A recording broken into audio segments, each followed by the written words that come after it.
Hi viewers, welcome to our channel. You versus them reading చేయబోతున్నాను. మీ feelings next వచ్చి మీ person యొక్క current feelings కూడా చూస్తాను. సో అసలు మీ ఫీలింగ్స్ ఎలా ఉన్నాయో ఫస్ట్ తెలుసుకుందాము. ముందుగా అయితే లైక్ చేయండి, షేర్ చేయండి, సబ్స్క్రైబ్ చేయండి, అలాగే కామెంట్ చేయండి. రెజనేట్ అయినంత వరకు యాక్సెప్ట్ చేసి మీతో రెస్ట్ ఇన్ పీస్ చేయండి, వదిలేయండి. ఓకేనా? అయితే ఫస్ట్ అయితే మీ ఫీలింగ్స్ చూసుకుందాం. సో మీ ఫీలింగ్స్ ఎలా ఉన్నాయి మీ పర్సన్ పైన మీకు తెలుస్తుంది కదా. మీకు తెలుస్తుందిగా మీ ఫీలింగ్స్ ఎలా ఉన్నాయి మీ పర్సన్ పైన అని చెప్పి ఫస్ట్ అయితే మీ ఫీలింగ్స్ తీయబోతున్నాను. మీ ఫీలింగ్స్, మా వ్యూవర్స్ యొక్క ఫీలింగ్స్. ఓకే,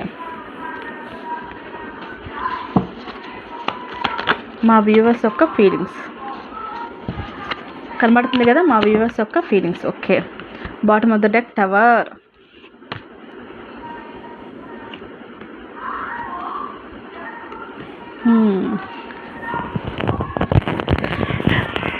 మీకు మీ పర్సన్ పైన లేకపోతే మీ సిచ్యువేషన్ పైన చాలా డౌట్ ఉంది, అనుమానం, డౌట్, సెల్ఫ్ బ్లాకేజ్లో ఉన్నారు. మీరు డౌట్గా పడుతూ ఉంటారు. ఫిజికల్ అట్రాక్షన్ ఉంది, అలాగే న్యూ బిగినింగ్ స్టార్ట్ చేయాలని, స్టేబుల్ రిలేషన్షిప్లో ఉండాలని చెప్పి థాట్లో ఉన్నారు. ఎస్, ఆల్రెడీ చాలామంది మా వ్యూవర్స్, అది మేల్ అవ్వచ్చు, ఫీమేల్ అవ్వచ్చు, మ్యారేజ్ ప్రపోజల్ అయితే మీ పార్ట్నర్తో చెప్పారు, అడిగారు, ఇలా పెళ్లి చేసుకుందాం, ఇలా సెటిల్ అవుదాం, ముందుకు వెళ్దాం అని చెప్పిన వాళ్ళు సడన్గా టవర్ పడింది. అంటే మీ మాటల్ని మీ పర్సన్ ఎవరైతే ఉన్నారో యాక్సెప్ట్ చేయలేకపోయారు. అంటే సైలెంట్గా అయిపోయారు అనమాట. ఏమీ ఎస్ చెప్పలేదు, నో చెప్పలేదు, ఏం చెప్పలేదు, సైలెంట్గా అయిపోయారు. కొద్దిగా డిస్టెన్స్ మెయింటైన్ చేస్తున్నారు కొంతమందికి లేదు, ఇది వర్కౌట్ అవ్వదు, మన ఇద్దరి మధ్య రిలేషన్షిప్ వర్కౌట్ అవ్వదు, సో అని చెప్పి రిలీజియన్ ఫ్యాక్టర్స్ కూడా అయి ఉండొచ్చు, క్యాస్ట్ ఫ్యాక్టర్స్ అవి ఉండొచ్చు, కొన్ని డిఫరెన్సెస్ అయి ఉండడం వల్ల కూడా మీ పర్సన్ నుంచి ప్రాపర్గా కమిట్మెంట్ అనేది రాలేదు. మీ చెప్పిన మాటలపైన ఒకసారి టవర్ పడింది అన్నమాట. అంటే షాక్గా కలిగింది. మీ యొక్క పర్సన్ యొక్క బిహేవియర్ కూడా మీకు షాక్గా అనిపిస్తుంది. ఇంకా మీరు వెయిట్ చేస్తూనే ఉన్నారు మీ పర్సన్ కోసం అని చెప్పి. మీ పర్సన్ కూడా తెలుసు మీరు ఎంతకాలమైనా వెయిట్ చేస్తారు తన కోసం అని చెప్పి. ఈగోయిస్ట్ మీ పర్సన్, తను ఈగోయిస్ట్. నెక్స్ట్ వచ్చి తన ఫ్యామిలీ ఎక్కువ ఇంపార్టెంట్ ఇస్తాడు. అంటే రిలేషన్షిప్ కూడా ఇస్తాడు, కానీ తన ఫ్యామిలీకి, ఓన్ ఫ్యామిలీ అంటే ఇక్కడ మీరు అన్మ్యారీడ్ పీపుల్ అవ్వచ్చు, మ్యారీడ్ పీపుల్ అవ్వచ్చు, లేకపోతే మ్యారీడ్ అయ్యి కూడా ఇంకొకరితో రిలేషన్షిప్లో ఉన్న వాళ్ళే ఉండొచ్చు. సో వాళ్ళ ఫ్యామిలీకి ఎక్కువ ఇంపార్టెన్స్ ఇచ్చే వ్యక్తి మీ పర్సన్.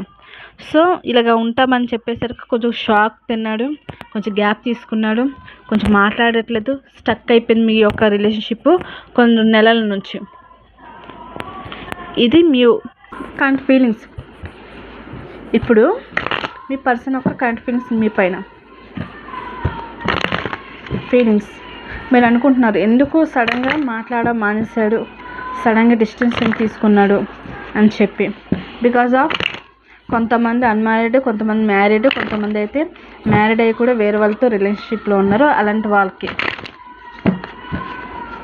ఆప్షన్స్ మాట. సో మీ పర్సన్ యొక్క కరెంట్ ఫీలింగ్స్ మీ పైన చెప్పాను కదా, మెసేజ్ పెట్టినా పట్టించుకోవట్లేదు. King energy. ఈ వ్యక్తి ఎవరో కానీ స్టేబుల్గానే ఉంటుంది. Death. One more card. Okay,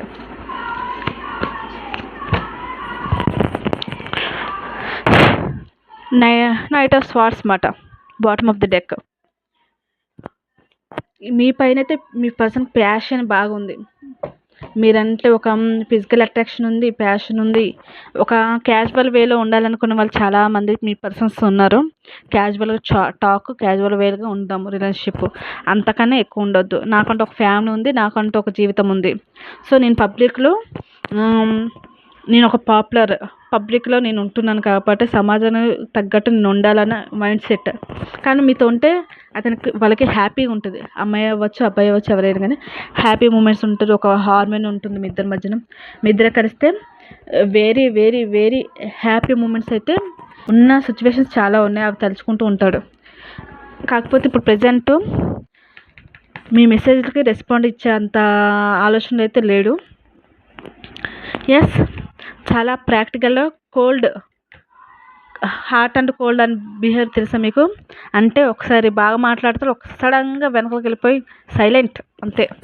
అలాంటి బిహేవియర్ కలిగి ఉన్నాడు. సో, తనకి మీ పైన ప్యాషన్ ఉంది. మీతో మాట్లాడాలన్నా, మీతో మీటప్‌లన్నా ఏదైనా చాలా ఇష్టము. పొసెసివ్‌నెస్. మిమ్మల్ని వదులుకోవాలని అయితే వాళ్ళకైతే ఏమాత్రం లేదు.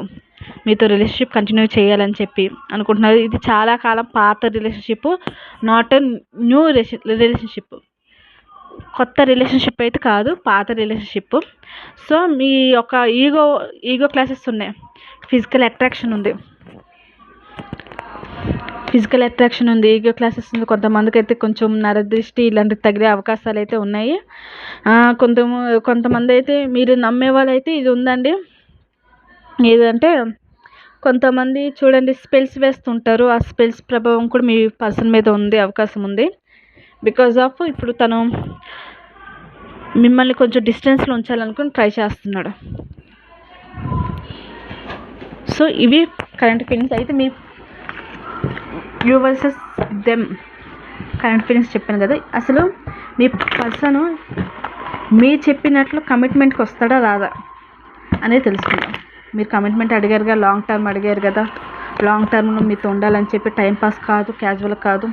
లేకపోతే ఇదిగో మా ఇంట్లో వాళ్ళు తెలిసిపోతే ఎలాగా వదిలేస్తావా అనే డైలాగ్లో వేసి ఉండొచ్చు.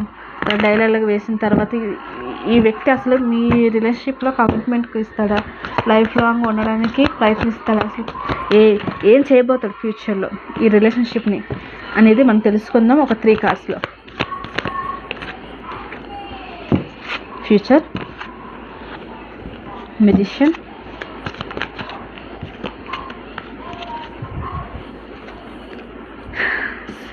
Seven of swords. Okay, yes, future గురించి ఆలోచిస్తున్నారు. తనకు మీరే కాకుండా కొంతమంది ఫ్యూ మెంబర్స్కి ఆప్షన్స్ ఉండొచ్చు, అందరికి కాదు. అలాగే నెక్స్ట్ వచ్చి మ్యానిపులేట్ చేయొచ్చు, లేకపోతే కొంతమందికి అయితే యాక్షన్ తీసుకునే అవకాశం అయితే ఉంది. అది స్టెబిలిటీ కోసం కాదండి, జస్ట్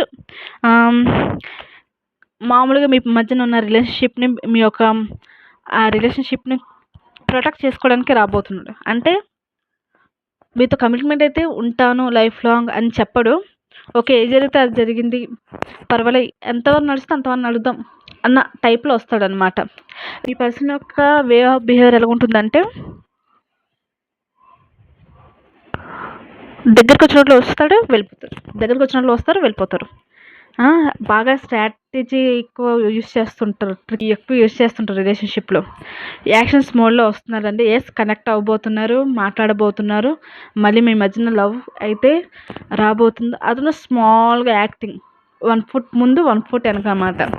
స్మాల్ యాక్టింగ్, వస్తాడు, మాట్లాడతాడు, చాట్ చేస్తాడు, మీతో కొద్దిగా మూమెంట్స్ గడిపిన తర్వాత మళ్ళీ మీరు కమిట్మెంట్ అడిగారు, ఫోర్స్ చేస్తారా, ఇంకా వెళ్ళిపోదాం బ్యాక్కి, మళ్ళీ కొన్ని రోజులు బాయ్, కొన్ని రోజుల వరకు నేను కనిపించను, ఓకే, మళ్ళీ అమావాస్యకు పుణ్యానికి వచ్చినప్పుడు మళ్ళీ కనిపిస్తాను అన్న టైప్ మాట. ప్రజెంట్ అయితే కమిట్మెంట్ ఇచ్చే జాస్లు అయితే వాళ్ళు లేరండి. ఫ్యూచర్లో ఉండొచ్చు. ఇది నియర్ బై ఫ్యూచర్ వరకు చెప్తున్నాను, not overall me life.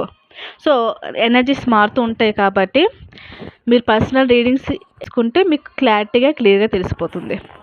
So, ఇది మీ రీడింగ్. మీకు నచ్చిన లైక్ చేయండి, షేర్ చేయండి, సబ్స్క్రైబ్ చేయండి. Thank you.